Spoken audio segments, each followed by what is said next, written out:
Bago po tayo mag-umpisa, uunahin ko po munang hiwain itong ating celery at saka po itong ating carrots. Kung meron po kayong food processor, lagyan nyo po ng isang sibuyas, i-process nyo po. Kung wala na may, tadtarin nyo po ang gulay, ayos na ayos lang. Tapos po ilalahukan natin yan ng giniling na baboy. Gandang buhay po sa inyo mga kaibigan! Unahin po natin itong baboy, sangkutsahin po natin, papulahin po natin ng konti. Lalagyan ko na po ng asin at saka po konting paminta. Lagyan na po natin ng dried oregano. Kung nag-i-enjoy po kayo dito sa napapanood nyo, pwede po ba paki-like nyo itong cooking video natin? At kung hindi pa po kayo nakakapag-subscribe, paki-click nyo na po yung salitang subscribe sa babat nang hindi nyo ma-miss ang mga ginagawa ko sa araw-araw. Salamat po! Kung wala po kayong dried oregano, kaya naman po itong paprika na ginagamit ko okay na rin po, laktawan nyo na lamang. Medyo half cook na po itong ating giniling. Ito po ay 425 grams ng giniling na may konting taba.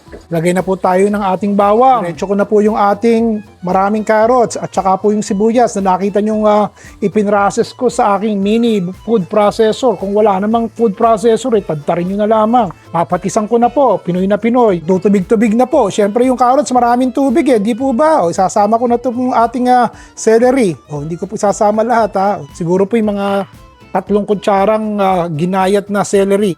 Susunod ko na po itong 2 malaking kamatis. Sige po, tatakpan ko muna Hayaan po nating maluto yung kamatis. Siya. Palagay ko pwede na to. Ito po yung tomato paste. Hindi ko po ilalagay lahat Siguro po yung mga 2 kutsara lang. Bigyan ko na po ng 4 na tasa ng tubig. Nako, sarap nito.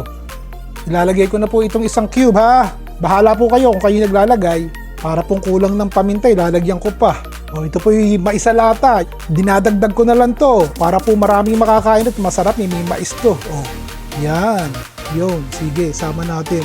Palagay ko po dito sa ginagawa kong isang maliit na kaldero. Palagay ko 10 ang pwedeng kumain Pangko muna Pakuluin po natin sandali. Ang bango Mabagin. Sarap. Lagay na natin yung berde natin. Ito po yung spinach. Kaya ako naglalagay ng spinach. Ako po yung nasa Amerika. Sentimo lang po ang isang buwig ng isang taling spinach dito Ang kangkong po tsaka malunggay $5. Ito po yung 70 cents lang. So, kaya ito po ang madalas kong ginagamit. Pagkatapos po ilagay natin tong aking ravioli. Kahit ano ilagay nyo. Pwede pong spaghetti, pwede pong fettuccine.